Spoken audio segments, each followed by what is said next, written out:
saja. Dua je tuan. Sekiranya hidup yang diberikan oleh Allah, modal nyawa dan kehidupan yang Allah bagi 60 tahun, 70 tahun kita gunakan untuk Allah, bayarannya ialah khuludun fil jannah, kekal selama-lamanya di dalam syurga. Allah bagi 60. Tuan-tuan pergi ke pantai, tuan-tuan ambil pasir banyak ni je, dengan 2 jari gitu angkat. Pasir yang melekat di tangan tuan-tuan itu adalah tempah kehidupan dunia. Dan kesemua pasir yang ada di dalam 7 lautan, bahkan lebih dari itu, itulah kehidupan akhirat yang sangat panjang. Maka berbaloikah kita berbuat maksiat kepada Allah selama 50 tahun untuk kekal di dalam neraka Allah, dibakar 24 jam, la yamutu fiha wa la yahya, mati pun tidak, hidup pun tidak di dalam neraka, wal a'yadzubillah. 50 tahun je. Nak seronok dengan maksiat, nak seronok tinggal solat, nak seronok dedah aurat, nak seronok mengumpat orang, nak seronok rosakkan rumah tangga orang, 50 tahun. Diazab tidak terbilang bilion tahun yang ditetapkan oleh Allah. Tak berbaloi. Maka korbankan 50-60 yang Allah bagi ni untuk dijadikan keseluruhannya ta'atun lillahi tabaraka wa ta'ala, ketaatan kepada Allah, kesemuanya ibadah. Bangun, buka mata di waktu pagi yang ibadah. Kita berjalan menuju ke tandas ibadah, buang air jadikan ibadah. Selesai daripada buang air, alhamdulillahillazi azhaba 'annil adha, jadi ibadah. Sebelum mandi bismillah, mandi jadi ibadah. Sebelum pakai baju bismillah, pakai baju jadi ibadah. Maka berbaluilah yang 60 tahun untuk dibayar oleh Allah Subhanahu wa taala dengan bayaran syurga. Ketika orang soleh, calon syurga dipanggil oleh Allah di padang mahsyar. Kita berada di padang mahsyar. Tuan-tuan bayangkan, semua orang boleh bayangkan, satu tanah rata yang luas, yang apabila tuan-tuan toleh ke belakang, tuan-tuan tidak nampak penghujung. Tetapi tuan-tuan nampak di hujung sana masih lagi ada orang, dan kita tak tahu di mana berakhirnya penghujung sana. Itu mahsyar.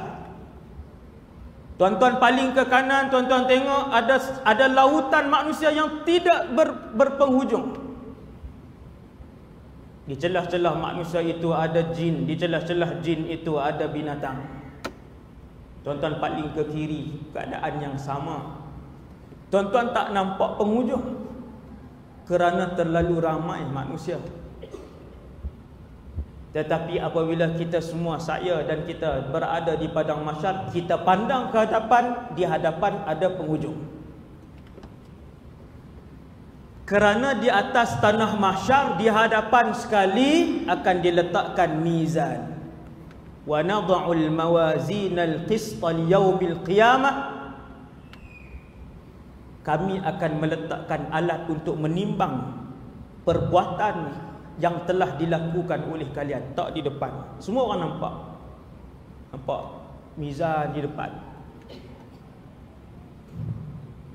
Lalu dipanggil nama seorang demi seorang, seperti mana nama yang telah diberikan oleh ibu bapa kalian di atas muka bumi Allah. Kalau namanya Khadijah, maka dia akan dipanggil dengan Khadijah dan nama bapanya. Macam ada kat pengenalan, tuan-tuan. Subhanallah. Tu kalau hak nama Vanish, tak malu dia panggil depan semua orang. Nama dia tak ada, nama sahabat. Nama dia tak sama dengan nama mana-mana Nabi. Namanya tak sama dengan mana-mana nama sahabat. Namanya tak sama dengan mana-mana orang soleh.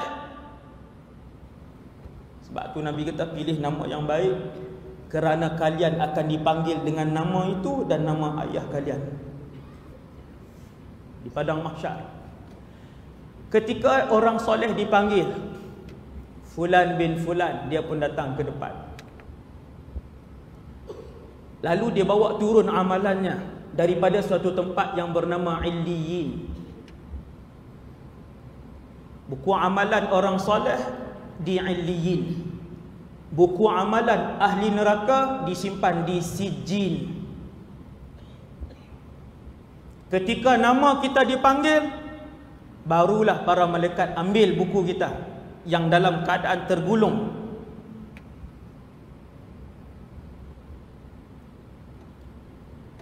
Gulungan kertas itu lebih kurang 90 helaian kertas. Setiap helai sejauh mata memandang. Ambil, buat turun.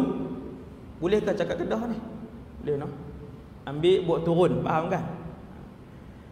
Bawa, setelah nama kita dipanggil, buku amalan kita dibawa turun. Sebanyak 90 helaian lembaran. Setiap lembaran sejauh mata memandang. Wa idzas suhufu nusyirat. Ini Allah cerita dalam Al-Quran. Dan buku itu pun dibuka. Buka di hadapan tuannya masing-masing. Dan bukanlah kesemuanya dipanggil serentak, bahkan dipanggil seorang demi seorang. Dibuka. Kemudian Allah akan berfirman kepadanya, Iqra' kitabak kafa bi nafsika al-yawma 'alaika hasiba. Tidak ada penterjemah di antara dia dengan Allah tabaraka wa taala. Dia akan berurusan secara langsung dengan Allah tabaraka wa taala. Kalau berdiri di dalam mahkamah, di depan hakim mahkamah persekutuan, telah membuatkan kita terketar-ketar tubuh badan, berpeluh-peluh, baru jadi saksi, bukan penjenayah lagi. Apatah lagi berdiri di hadapan Allah Subhanahu wa taala. Nabi kata, ingat, laisa bainaka wa bainallahi turjuman. Tidak ada di antara kamu dan Allah itu penterjemah. Subhanallah. Apabila orang soleh dipanggil, lalu dibuka bukunya, lalu disuruh baca, kebanyakan yang ada di dalam buku amalannya adalah perkara-perkara ibadah dan ketaatan. Jarang dia menyakitkan hati orang lain. Jarang dia membohongi orang lain. Jarang dia bercakap tentang aib orang lain. Dan jarang sangat dia mengambil hak orang lain. Tanggungjawabnya sebagai suami dilakukan dengan baik. Tanggungjawabnya sebagai isteri dilakukan dengan baik. Tanggungjawabnya sebagai ayah dilakukan dengan baik. Dan tanggungjawabnya sebagai anak dilakukan dengan baik. Mereka ini adalah ahli-ahli syurga. Proses pengiraan amal ibadah dan ketaatan mereka dimudahkan oleh Allah. Cina kata cincai. Cina belah sana lah, Cina belah sini saya tak tahu. Cina belah sana kalau kita ni minta kuang, kita kata cincai lah. RM6.8 kita kata cincai, dia kata RM6.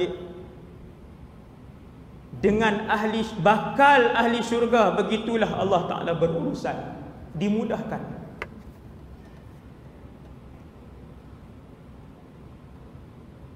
Setelah habis ditimbang amalannya, maka amal ibadahnya jauh lebih berat daripada dosanya yang sedikit.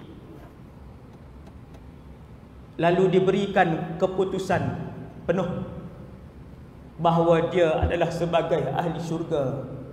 Tuan-tuan, diberikan keputusan penuh ketika itu. Apabila nak bagi keputusan penuh kepada bakal ahli syurga, maka tangan kanannya yang akan terangkat. Allah sebut dalam Quran, fa amma man utiya kitabahu bi yaminih. Juzuk 30 aja tu.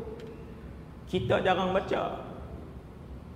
Fasawfa yuhasabu hisaban yasira. Adapun mereka-mereka yang bakal menjadi ahli syurga setelah ditimbangkan amalan mereka yang lebih baik, lebih banyak, ketaatan lebih banyak, pahala ibadah lebih banyak, Allah memberikan buku keputusan sebagai warga negara syurga, dan dia pun mengangkat tangan kanannya. Fasawfa yuhasabu hisaban yasira. Allah akan mudah penimbangannya. Kenapa mudah? Kerana dosanya terlalu sedikit. Kenapa mudah? Kerana tidak ada dosanya yang berkaitan dengan hak orang lain. Manusia yang paling berat kedudukannya di atas padang mahsyar, yang paling resah hatinya di padang mahsyar, ialah mereka yang paling banyak dosa dengan orang lain. Harta orang dia nak ambil, rumah tangga orang dia nak kacau, hak dan maruah orang dia ceroboh. Yang ni berat. Yang ni berat. Maka orang soleh ni Allah bagi buku, dia pun angkat tangan kanannya. Setelah mendapat buku dengan tangan kanan, dia pun tengok ahlul jannah. Ahlul jannah, warga negara syurga.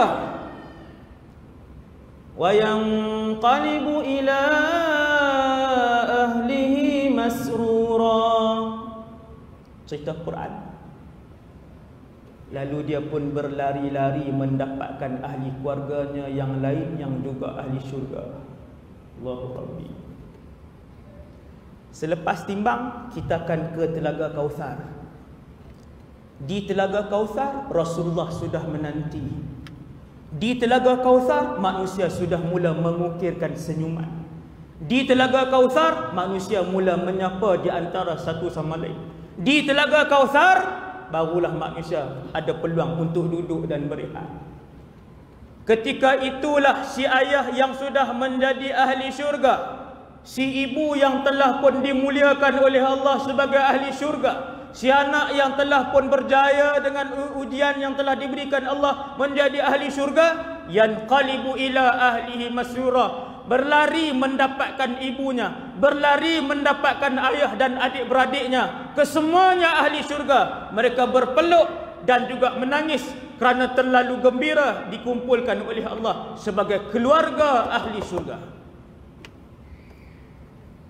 Kita tak baca ni, ayat ni kita tak baca, tak tengok terjemahan dia. Seronok tak tuan-tuan?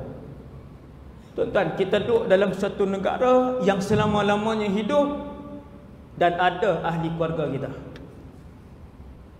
Kita kalau pergi ke mana-mana tuan-tuan, pergi dengan isteri, kita naik kapal terbang. Kalau isteri duduk di nombor 18, kita duduk nombor 6. Seronok tak perjalanan? Tak seronok.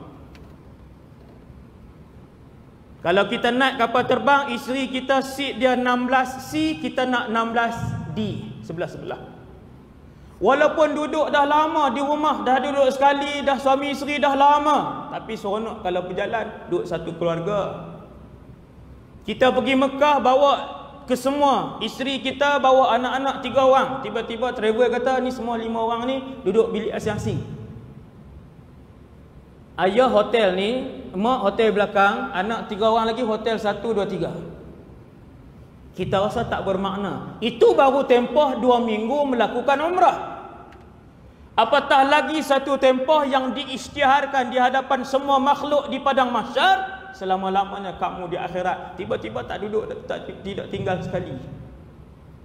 Dan betapa gembiranya ibu yang beriman, ayah yang beriman, anak-anak yang beriman, adik-beradik yang beriman, apabila saling berjumpa, di tangan masing-masing ada keputusan, saling memegang keputusan itu dengan tangan kanan. Wa ashabul yamin ma ashabul yamin, sebagai kumpulan kanan. Seronok tuan-tuan, keadaan waktu itu sangat seronok. Bila habis ditimbang yang ahli syurga, habis ditimbang yang ahli neraka, kata Nabi SAW, Allah tarik perhatian keseluruhan warga mahsyar. Sila lihat ke hadapan. Lalu didatangkan satu makhluk Allah yang bernama kematian.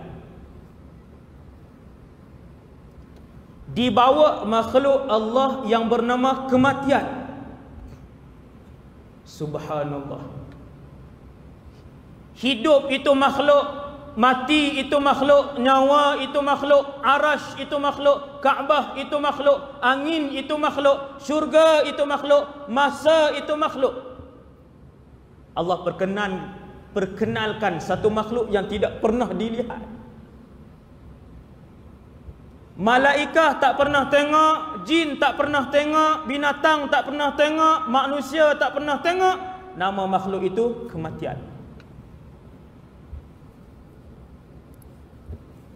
Ini baru mukadimahnya tuan. Subhanallah. Lalu mati dibawa. Mati dibawa.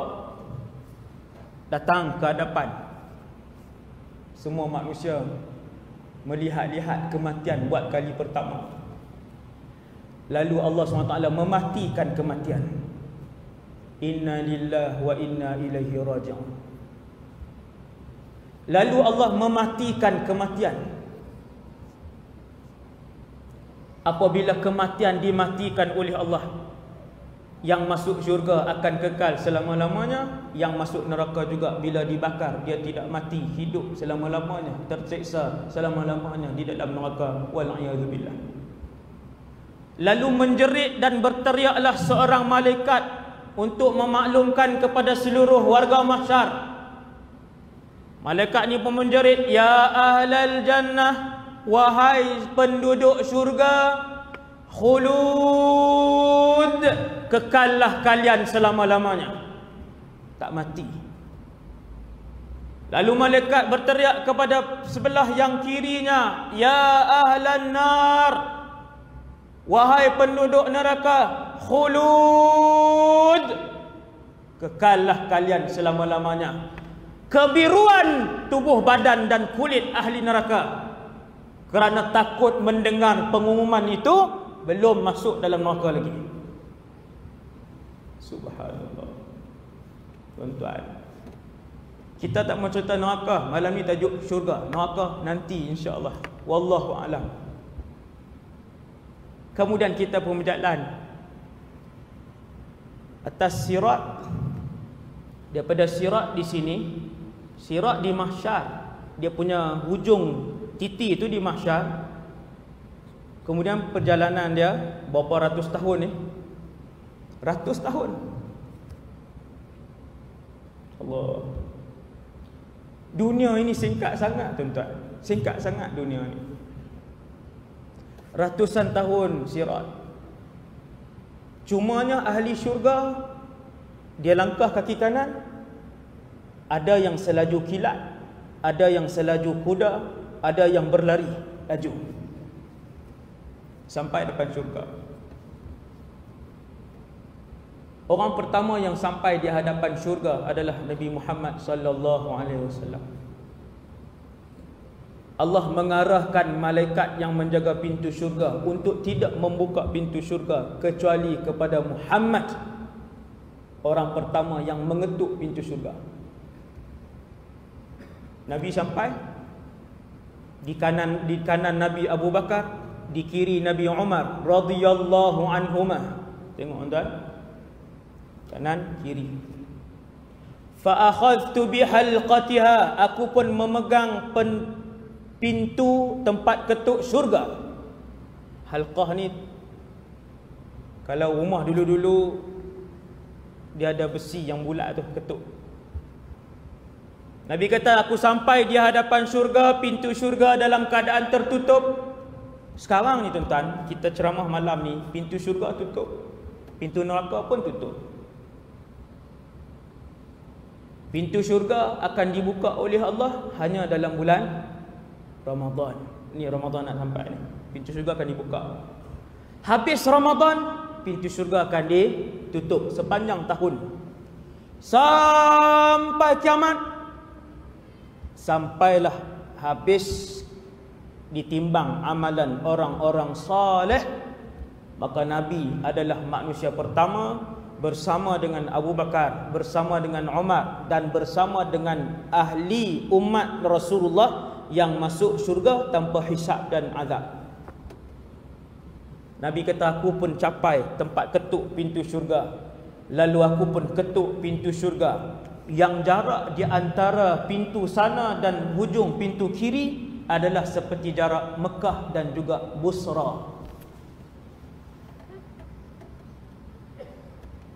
Pintu ni tuan-tuan, pintu masjid tuan-tuan, ni berapa meter tu? 10 meter. Ada tak? Ustaz tak pernah ukur ha? Lama dah jadi imam kita tak ukur kan. Berapa jarak tuan-tuan ni? 5 meter. Jarak daripada hujung sini ke hujung sana 5 meter. Nabi kata jarak pintu syurga, pintunya sahaja daripada Mekah ke Busra, berapa kilometer Ustaz ni? Lebih kurang 1000 dah. 1000 kilometer. Hadis ni yang saya sebut ni hadis. Allahu Rabbi. Maka sebahagian para ulama sebutkan di hadapan pintu syurga itulah kesemua orang akan minum daripada haudun Nabi, telaga Nabi SAW. Semua minum, semua berhenti di situ. Bilangan cawannya sebanyak bilangan bintang di langit. Jangan risaulah tuan-tuan, bilangan bintang di langit lebih banyak daripada bilangan butiran pasir pada 7 lautan. Tuan-tuan, datanglah lambat macam mana pun, memang ada yang lambat, memang ada yang awal, tetapi Nabi menunggu. Datanglah lambat macam mana pun, air Haudul Kautsar, telaga Kautsar itu tidak akan kering dan cawannya mesti mencukupi. Ada yang datang, malaikat yang mempersilakannya minum, ambil cawan. Ada yang datang, dia sendiri yang pergi ambil cawan dan minum. Ada yang datang, Nabi SAW yang memberikan dia untuk minum daripada telaga Kautsar. Ini yang paling mulia, Nabi bagi. Setelah diminum daripada telaga Kautsar, berlaku 2 perkara, kata Nabi SAW. Yang pertama, wajah-wajah mereka menjadi nadratan na'im. Kesemua wajah-wajah mereka berseri-seri seperti bulan yang mengambang, berseri. Dan yang keduanya, kata Nabi, apabila mereka meminum daripada telaga Kautsar, Allah membersihkan keseluruhan penyakit buruk daripada hati mereka. 100% hasad dibuang dari hati mereka. 100% dengki dibuang dari hati mereka. 100% takabur dibuang dari hati mereka. Semua penyakit dengan tegukan yang pertama hilang. Kenapa tuan? Kerana sifat ahli syurga ialah la yasma'una fiha lagwan wala ta'thima illa qilan salaman salama. Antara sifat utama ahli syurga ialah mereka tidak bercakap perkara-perkara yang keji. Mulut mereka tidak menfitnah orang, mulut mereka tidak menghina orang, mulut mereka tidak mencaci orang, illa qilan salaman salama. Semua perkataan yang baik sahaja. Untuk kamu kenal adakah kamu layak untuk menjadi ahli syurga, cuba lihat apa yang keluar daripada mulut kamu. Mulut macam mana mulut kita? Ada bercakap bohong hari-hari?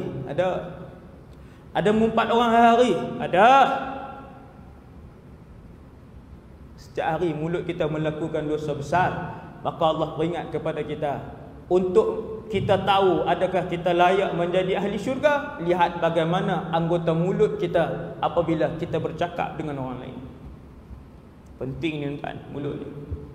Itu salah satu ciri. Kemudian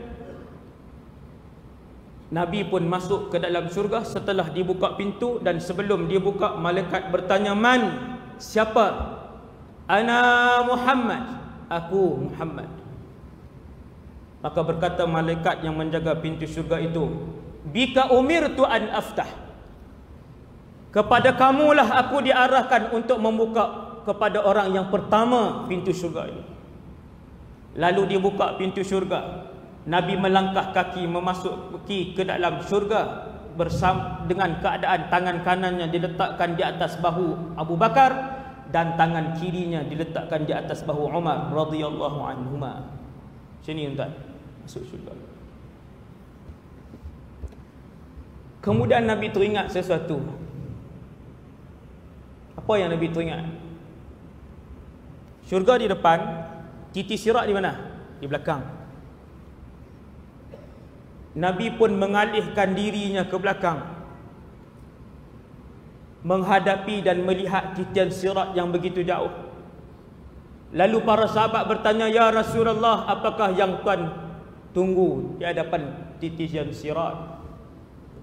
Maka jawab Nabi SAW, "Aku ingin melihat umatku. Kalau ada yang jatuh daripada titian sirat untuk diberikan syafaat kepadanya." Teringat lagi umat tuan. Bukan Nabi pernah tengok kita. Nabi tidak pernah melihat kita. Majoriti umat Rasulullah tidak pernah dilihat oleh Rasulullah sallallahu alaihi wasallam. Tetapi mereka sangat disayangi oleh Nabi sallallahu alaihi wasallam. Lebih-lebih lagi apabila selawat yang disebutkan oleh kita. Allahumma salli ala Sayyidina Muhammad An-Nabiyil Ummi wa ala alihi wa sahbihi wa barik wa sallim. Setiap selawat itu sampai ke hadapan Nabi SAW. Apabila selawat sampai ke hadapan Nabi, Allah mengembalikan roh ke dalam jasad Nabi. Lalu roh itu menerima selawat itu bersama dengan nama orang yang berselawat. Tuan, hebat. Maksudnya tuan-tuan, Nabi sentiasa hidup dengan rohnya. Sebab umat Rasulullah sentiasa berselawat sallallahu alaihi wasallam. Kemudian kedudukan di apabila semua orang dah masuk syurga, Nabi pernah sebut dalam satu hadis, kata Rasulullah, hadis riwayat Imam Bukhari dan Imam Tirmizi, "Inni la a'rifu rajulan la a'rifu akhira rajulin khurujan minan nar." Kata Nabi, aku kenal orang yang terakhir keluar daripada neraka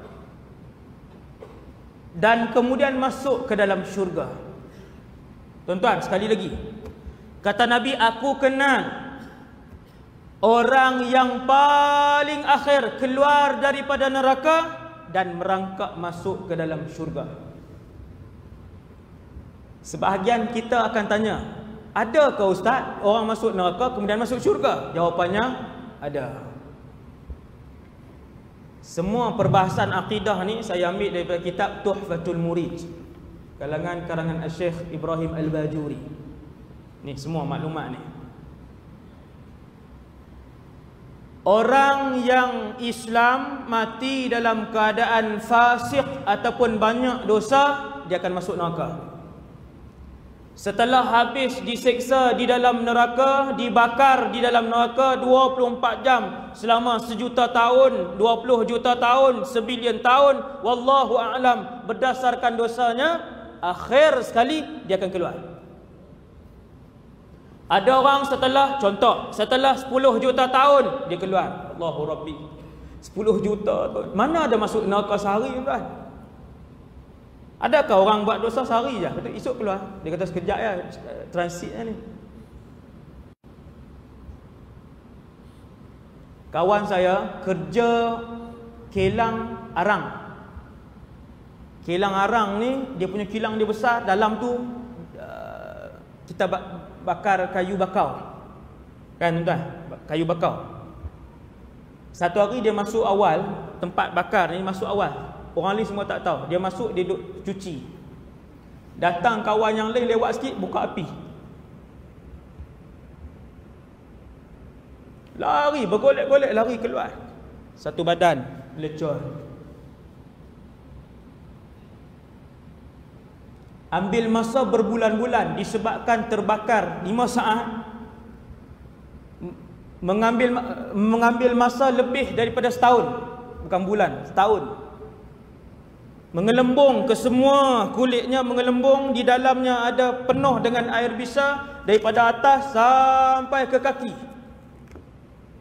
Dibuang kulit yang ada air bisa tadi, dibuang, dicuci air bisa, kemudian naik kulit baru, mengelembung, naik air bisa lagi. 5 saat. 5 saat. Kalau sehari dalam neraka Jahannam, inna lillahi wa inna ilaihi raji'un. Ada orang dia duduk dalam neraka berapa juta tahun, kemudian dia keluar. Ikut jumlah dosa yang kita buat. Kata Rasulullah, aku melihat manusia terakhir. Allah tunjuk kepada Nabi. Subhanallah, ini antara mukjizat Rasulullah. Allah perlihatkan kepada Rasulullah lelaki terakhir daripada gaung neraka naik ke atas. Nabi tengok dan Nabi cam mukanya.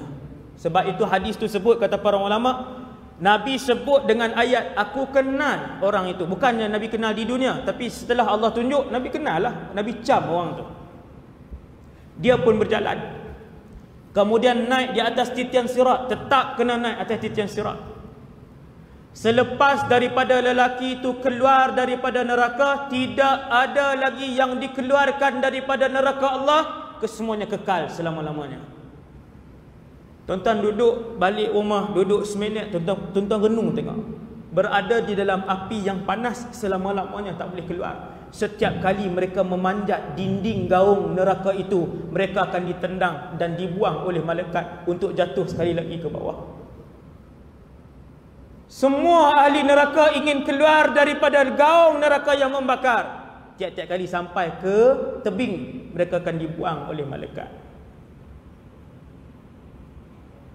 Tuan-tuan bayang, duduk selama-lamanya, kematian sudah tiada dan masa tidak ada penghujung.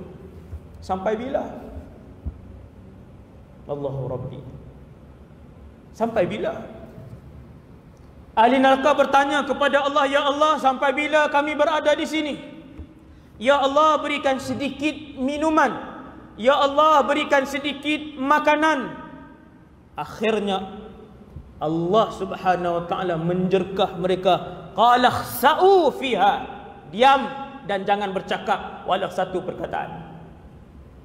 Hasbunallah wa ni'mal wakil. Bila lelaki ini keluar, lelaki terakhir keluar,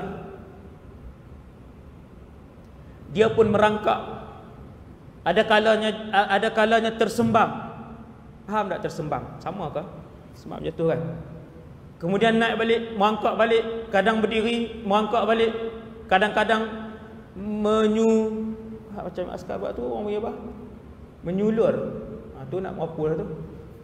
Menyusur. Bergerak ke bawah. Akhirnya sampai.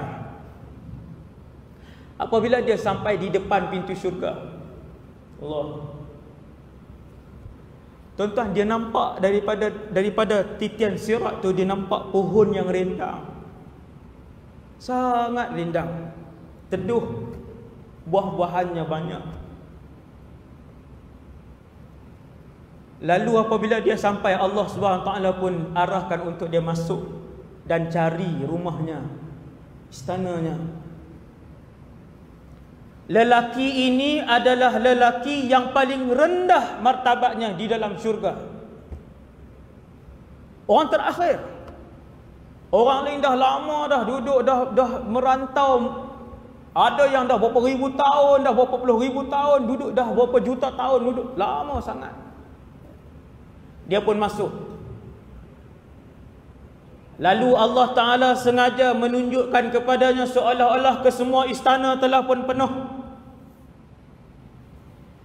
Qad akhadhan nas al-manazil. Dia kata, ya Allah, semua orang telah pun mengambil kedudukan dan tempat masing-masing. Tak ada tempat. Tuhan tanya, atadhkuruz zaman alladhi kunta fih? Allah tanya kepada lelaki yang paling rendah martabatnya dalam syurga ini, kamu ingatkah dulu pada zaman kamu hidup? Kamu ingatkah dulu siapa yang paling kaya ketika mana kamu hidup? Dia kata, ya, ingat. Allah Ta'ala kata, tamanna.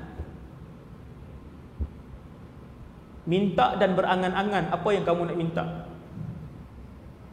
Tuan-tuan, kita zaman ni, siapa yang paling kaya? Sekian. Orang yang kurun 19 ada yang kaya pada zaman mereka. Yang kurun 18 ada yang paling kaya pada zaman mereka. Lelaki itu wallahu a'lam, pada zaman bila dia hidup, Allah Ta'ala tanya dia, kamu ingatkah zaman dulu kamu hidup? Dia kata ingat. Bercita-cita dan pohonlah kepada aku sekarang. Dia pun ingat balik, dia pun minta dengan Allah. Lalu Allah pun kata, kamu dapat apa yang kamu minta, iaitulah kemewahan orang yang paling kaya pada zaman dan kurun kamu. Kemudian aku gandakan, kemudian aku gandakan, kemudian aku gandakan, kemudian aku gandakan, kemudian aku gandakan sebanyak 10 kali ganda. Lalu dia berkata kepada Allah, atastahzi'u bi wa anta rabbul alamin. Kenapa kamu bercakap main-main dengan aku sedangkan kamu Tuhan sekalian alam? Dia percaya, tuan-tuan? Dia tak percaya. Kerana dia adalah ahli syurga yang paling miskin sekali. Tiba-tiba dia dalam hadis riwayat Imam Bukhari tadi, Nabi kata Allah ganda 10 kali ganda kepadanya. Di celah-celah Allah memberitahukan kepada dia berita gembira. Orang itu akan berkata kepada Allah, ya Allah, kenapa bercakap main-main dengan aku sedangkan kamu adalah Tuhan sekalian alam? Ketika itulah Nabi ketawa kepada orang itu. Dan ketika itu jugalah Abdullah ibn Mas'ud radhiyallahu anhu yang meriwayatkan hadis ini ketawa kerana Nabi ketawa ketika meriwayatkan hadis ini. Dia tak percaya, tuan-tuan. Itulah kedudukannya di dalam syurga. Yang tu yang paling akhir. Apatah lagi kita, insya-Allah, yang kalau kita masuk awal ke dalam syurga. Ini bumi. Kemudian ada langit.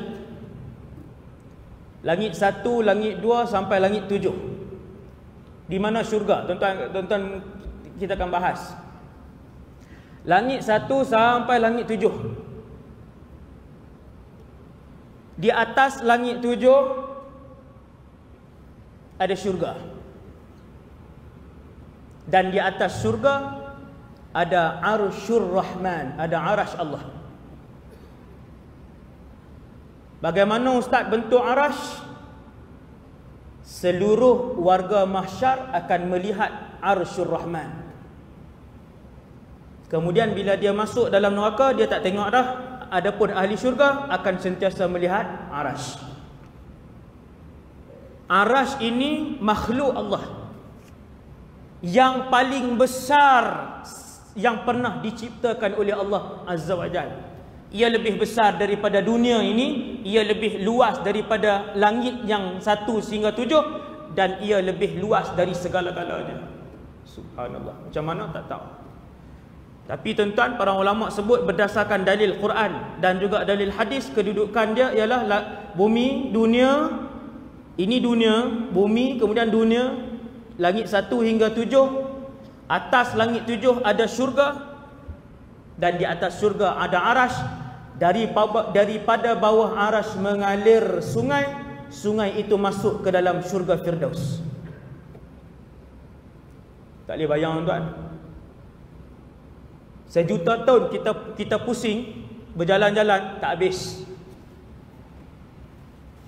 Kalian akan menggunakan kenderaan binatang yang laju di dalam syurga, kata Nabi SAW. Binatang apa? Wallahu a'lam. Laju pergerakannya. Daripada bawah arash mengalir air masuk ke dalam syurga Firdaus. Ada 8 pintu syurga. 8 jenis. Pintu 1 sampai pintu ke-8. Setiap orang masuk mengikut jenis masing-masing. Yang banyak berpuasa masuk melalui pintu Rayyan. Yang mati fi sabilillah, mati syahid, masuk dalam pintu jihad. yang banyak bersedekah masuk ke dalam syurga melalui pintu sedekah. Dan begitulah. Ada berapa, setelah masuk ke dalam syurga, ada berapa jenis syurga? Jumhur para ulama berdasarkan ayat-ayat yang qat'i dalam Al-Quran, jumhur ahlu sunnah menyebutkan bahawa syurga 4 jenis. A'laha, yang paling mewah adalah syurga Firdaus. Di situ tinggal para nabi dan rasul dan Nabi Muhammad sallallahu alaihi wasallam. Syurga yang paling mewah Al-Firdaus Al-A'la. Kata Nabi, apabila kalian memohon kepada Allah, pohonlah Al-Firdaus Al-A'la. Tuan-tuan, mula malam ni, ya Allah, kurniakanlah kami Al-Firdaus Al-A'la bersama ahli keluarga kami. Mana-mana lidah dan mulut yang selalu memohon kepada Allah, tiap-tiap hari pohon kepada Allah, tak pernah lupa. Kata para ulama, Imam Ibn Athaillah asalkan dari kata, ingat bahawasanya ketika mana kamu memohon sesuatu kepada Allah, kamu tak pernah lupa, ketahuilah bahawasanya Allah nak bagi benda yang kamu minta itu. Tuan-tuan, siapa yang ingatkan kita bila kita nak minta? Allah. Siapa yang ingatkan kita dan menggerakkan mulut dan lidah kita untuk menyebut Allahumma inni as'aluka ridhaka wal jannah? Siapa yang ingatkan kita? Allah. Maka berbahagialah orang yang tiap-tiap hari Allah mengingatkan mulut dia untuk menyebutkan, ya Allah, masukkan kami ke dalam syurga Firdaus berserta dengan ahli keluarga kami. Tuan-tuan, muhasabah diri masing-masing malam ni. Kalau tak pernah sebut, bermaksud Allah tak pernah mengingatkan kita. Itu masalah. Itu ada masalah besar dengan Allah Subhanahu Wa Taala. Kemudian syurga yang jumhur ulama ahli sunnah kata 4, Firdaus yang paling tinggi, kemudian Aden disebutkan, kemudian Ma'wa, dan kemudian Na'im. Jadi semua disebut dalam Quran 4. Setiap orang ada istananya masing-masing. Apabila mereka masuk ke dalam istana mereka, kata Nabi, orang yang paling rendah kedudukannya, apabila masuk ke dalam istananya di dalam syurga, dia mendapati ada 10,000 khadam untuknya. Orang gaji 10,000. Hadis ni riwayat Imam Tabrani dan rawi-rawi dia thiqah. Orang yang paling rendah darajahnya bila dia masuk ke dalam istananya ada 10,000 orang gaji. Tuan-tuan, kita hari ni kalau ada duit, kita nak tak orang gaji? Nak. Basuh kereta seorang. Basuh kereta je. Dah kereta bukan sebiji. Di dalam syurga takkan kereta sebiji. Sultan Brunei pun 5,000 biji. Sultan Brunei 5,000 biji kereta dia. Bukan kereta kancil, bukan kereta wira, kesemuanya kereta mewah. 5,000 biji.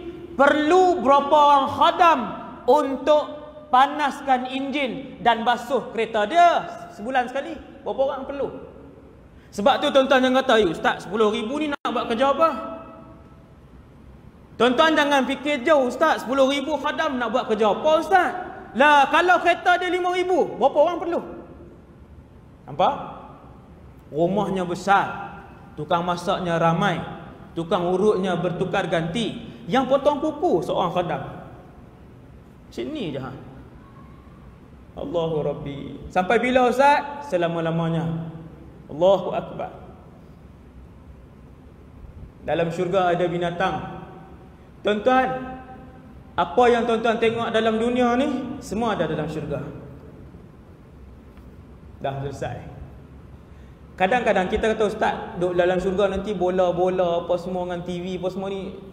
Kita duduk bayang, duduk dalam syurga semua pakai tudung labuh, semua pakai jubah, pakai serban, pegang tasbih, la ilaha illallah, la ilaha illallah. Jadi tak menarik hidup. Dalam syurga tidak ada lagi yang namanya ibadah. Nampak? Solat dah tak ada, puasa dah tiada, zakat dah tak ada, haji dah tiada. Allahu Akbar. Mereka tidak tidur di dalam syurga. Tuan-tuan, tanya orang sibuk yang kerja banyak. Kalau boleh, kalau tak ada tidur, mereka nak habiskan kerja-kerja ni. Maka di dalam syurga Allah membuang tidur. Ahli syurga tidak buang air besar, ahli syurga tidak buang air kecil, dan ahli syurga tidak pun meludah membuang kahaknya. Subhanallah. Tetapi kita kena ingat, dalam syurga semua nikmat ada. Nikmat yang paling ditunggu-tunggu oleh seluruh orang lelaki ialah nikmat bidadari. Semua orang perempuan bidadari. Nabi cerita dalam hadis riwayat Imam Bukhari dan Muslim, setiap ahli syurga masuk ke dalam istananya ada 2 bidadari. Yang ni hadis sahih. 2 orang. Kedua-duanya saling berbaik-baik. Sesiapa yang ahli syurga, maka dia akan didoakan oleh bidadarinya. Ni sejak kita hidup ni. Ya Allah, mudahkanlah urusan suamiku. Ya Allah, berikanlah hidayah untuk dia beribadah kepadamu. Ini hadis. Dan ketika mana isteri yang jahat di atas muka bumi menyakiti suaminya, mengingkari suaminya,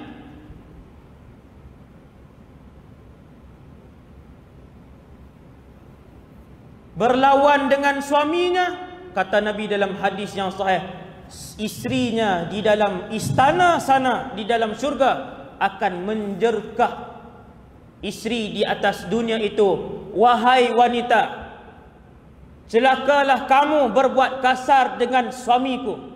Tengok tuan, bakal isteri di sana. Bakal isteri di sana dah marah dah.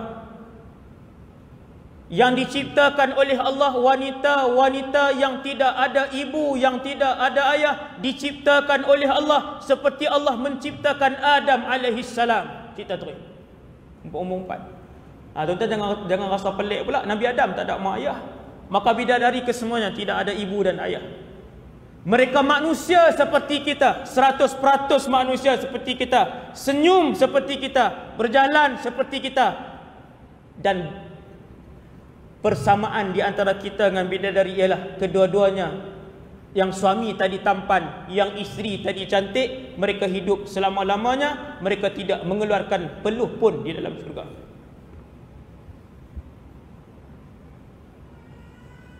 Nabi bercerita bahawasanya orang-orang lelaki bersama berjima dengan isteri-isteri mereka. Kita ingat dalam syurga dia tak ada nikmat tu tak? Bahkan itulah yang nikmat yang disebutkan oleh Nabi dalam hadis-hadis yang sahih, dan Allah sebutkan secara tidak langsung di dalam Al-Quran. Wa hum fi syughulin fakihun.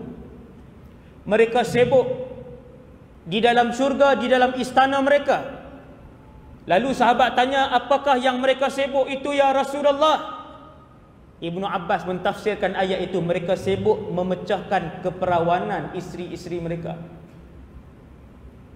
Tuan-tuan, semua nikmat-nikmat dunia Allah sediakan dalam syurga.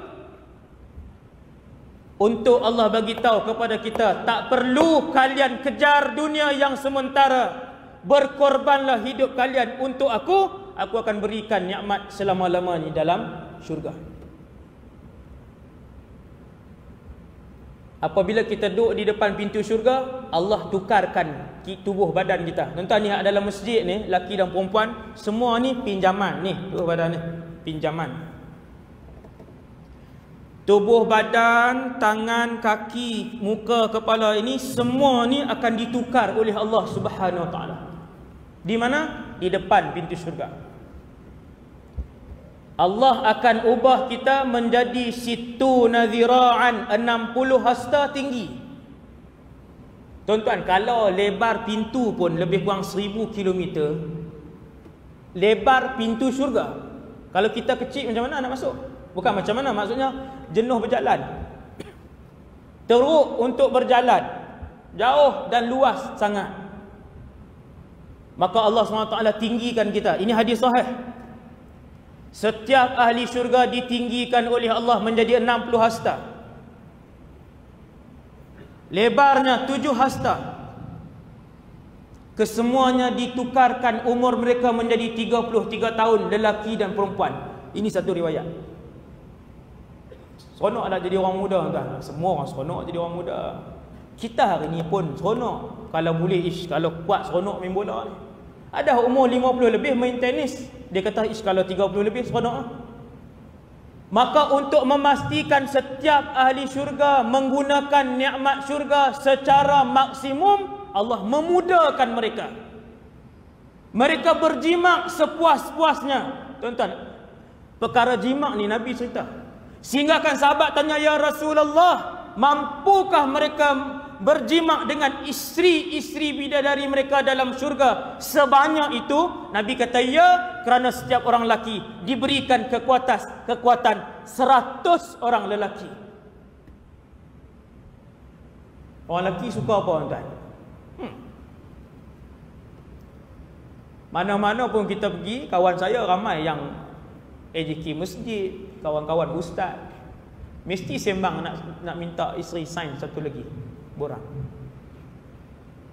Ustaz macam mana pun mesti kalau dah kahwin satu pun duk sembang yang tu juga, nak pasang seorang lagi, duk sembang nak duk cari borang. Sebab tu Allah ciptakan bidadari dalam syurga. Nah, ini nikmat kalian.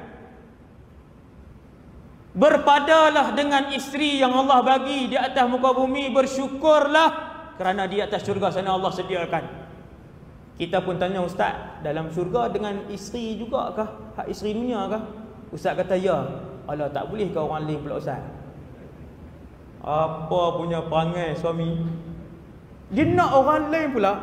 Isteri yang salihah, suami yang saleh akan duduk sekali dalam syurga. Kalau mereka nak, Allah bagi istana masing-masing. Tetapi kalau nak duduk sekali, boleh duduk sekali. Sahabat tanya, ya Rasulullah, kalau kami nak anak dalam syurga, bolehkah? Nabi kata boleh. Dan anak itu dilahirkan, kemudian dia terus membesar. Kita suka anak semua kecil selama-lamanya, suka anak yang dah besar, dah boleh ni dah. Semua orang akan berehat ketika anak-anak dah membesar dah. Baru boleh berjalan, baru boleh beli peralatan rumah mahal-mahal sikit. Dulu waktu anak kecil-kecil lagi pecah yang ni, koyak yang ni, kotor yang ni. Nampak tak? Maka Nabi kata kalian boleh memperolehi anak di dalam syurga. Tuan-tuan, nikmat inilah yang Allah suruh kejar, iaitulah nikmat di dalam syurga yang selama-lamanya. Orang perempuan kata, ustaz, seronoklah depa. Ni keluar dah basah sana.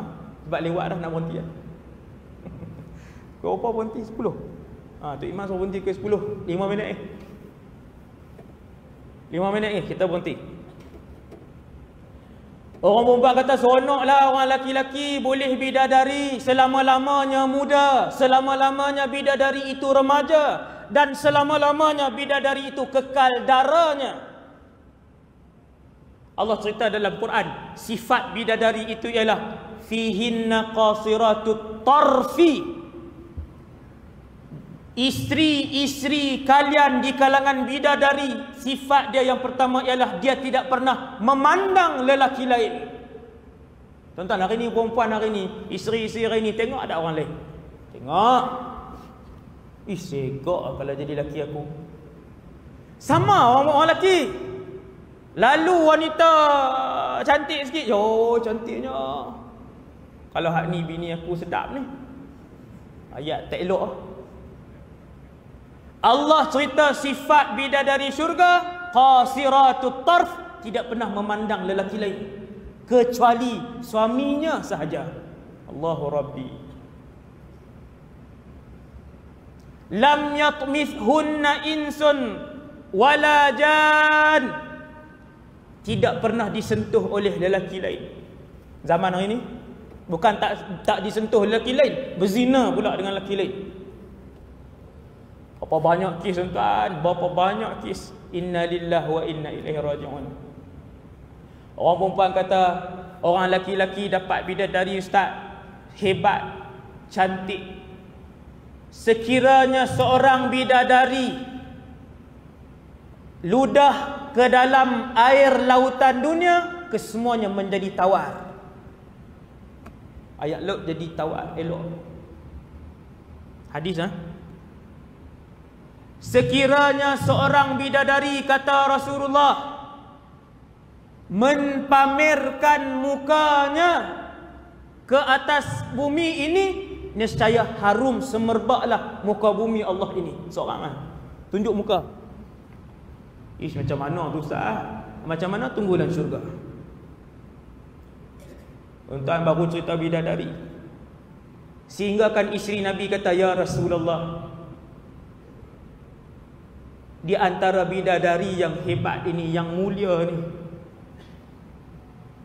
buang air besar tidak, berpeluh tidak, buang air kecil tidak, keluarkan kahak tidak, tapi makan dengan kita, minum dengan kita, berjalan dengan kita, sentiasa muda. Lalu isteri Nabi tanya kepada Rasulullah, ya Rasulullah, di antara bidadari syurga dan wanita dunia yang mukminah, orang perempuan yang beriman masuk syurga, orang perempuan yang salihah yang masuk syurga. Isteri Nabi nama Ummu Habibah ataupun Ummu Salamah, saya tak ingat dah, Ummu Habibah ataupun Ummu Salamah. Dia tanya, ya Rasulullah, bidadari ataupun wanita mukminah yang lebih mulia? Tuan-tuan, apa jawab Nabi? Subhanallah. Nabi kata, bal nisaun mu'minatun afdal minal hur. Kata Nabi, bahkan wanita-wanita mukminah yang masuk syurga lebih cantik dari bidadari, lebih wangi dari bidadari, lebih mulia dari bidadari, dan lebih jelita daripada bidadari. Barulah kita suami-suami dunia ni kata, kalau macam tu tak apa ustaz, nak duduk sekali ya dalam syurga. Baru tahu bahawasanya isteri kita jauh lebih cantik daripada bidadari ketika mana mereka beriman dan masuk syurga, masuk dalam syurga beserta dengan kita. Akhir sekali tuan-tuan, setelah kita tinggal dalam syurga, ada makan, ada minum, ada bersiar-siar, sama macam kehidupan dunia tuan-tuan. Ada pusat membeli belah, ada pusat membeli belah yang kita akan pergi membeli belah. Di dalam syurga ada jual beli. Cuma bezanya syurga dengan dunia, di syurga semua barang yang kita nak kita dapat. Lahum ma yasha'una inda rabbihim. Allah Ta'ala kata, aku berjanji apa saja yang mereka minta aku akan bagi dalam syurga. Saya turun airport KLIA 2. Turun jumpa satu kedai apa tuan? Swiss watch. Semua jam tangan daripada Switzerland. Paling murah berapa tuan? Taklah mahal sangat, 10,000. Tuan-tuan boleh beli tak kita? Dalam syurga ada pasaraya. Hadis sahih, kalian akan pergi berjual beli, membeli di pasar raya, dan bayaran ketika itu ialah subhanakallahum. Itu harga bayarannya. Tuan-tuan pergi kedai jam cantik, ada 1000 jenis jam. Setiap orang tak sama, ada yang suka jam jarum, ada yang suka digital, ada yang jam tengkorak, ada yang jam buah-buah sikit, ada jam tak sama, tapi semua mahal. Ketika kita ke pasar raya di dalam syurga, kita boleh ambil mana saja jam yang kita nak, dan bayaran ketika mengambil barang itu ialah subhanakallahum, maha suci engkau ya Allah. Lalu kita pun ambil. Kita pergi beli lauk, kita pergi beli sayur, kita pergi beli barang, semua kita dapat. Subhanallah. Satu hari malaikat buat jemputan, iaitu Allah undang ke suatu tempat. Ni cerita ni terakhir pada malam ni. Lebih dah 5 minit, saya minta maaf. 2 minit ni masa kecederaan. Main bola pun dia tambah. Tuan-tuan, satu hari Allah undang semua ahli syurga, daripada syurga yang paling bawah sampailah syurga yang paling atas, untuk pergi ke satu tempat yang ahli syurga kesemuanya tidak pernah sampai. Lalu kesemua ahli syurga pergi dengan kenderaan kita. Jauh kita pergi, sampailah di suatu tempat, kita pun diberikan makan, kita diberikan minum. Kita nampak Nabi itu, kita nampak Rasul ini, kita nampak itu dan ini. Bila berada di satu tempat, lalu Allah SWT pun berkata-kata, Ya ibadi, wahai hamba-hambaku, adakah kalian telah redha denganku?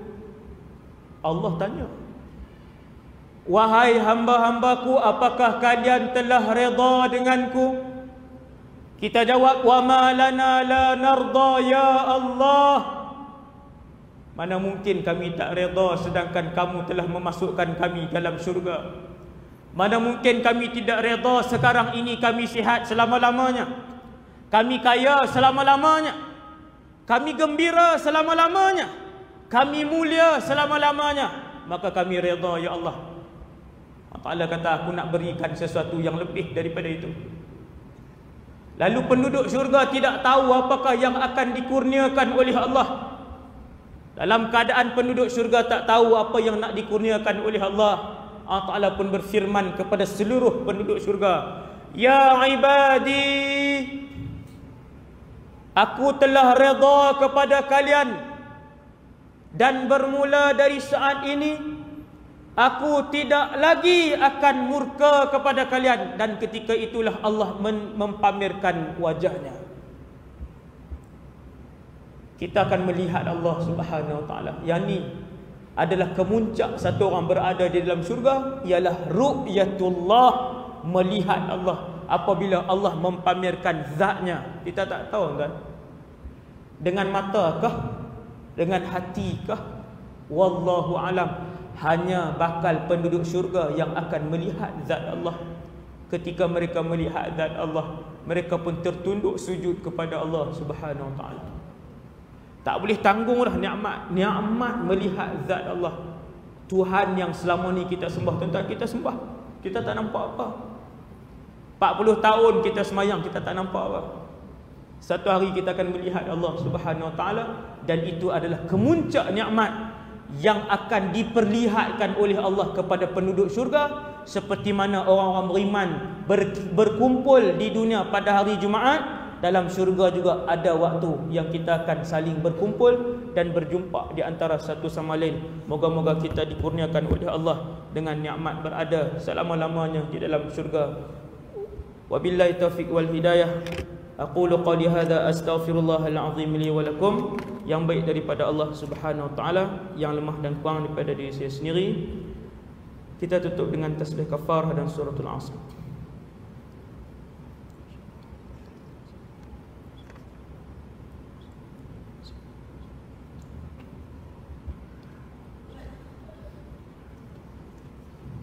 Assalamualaikum warahmatullahi wabarakatuh.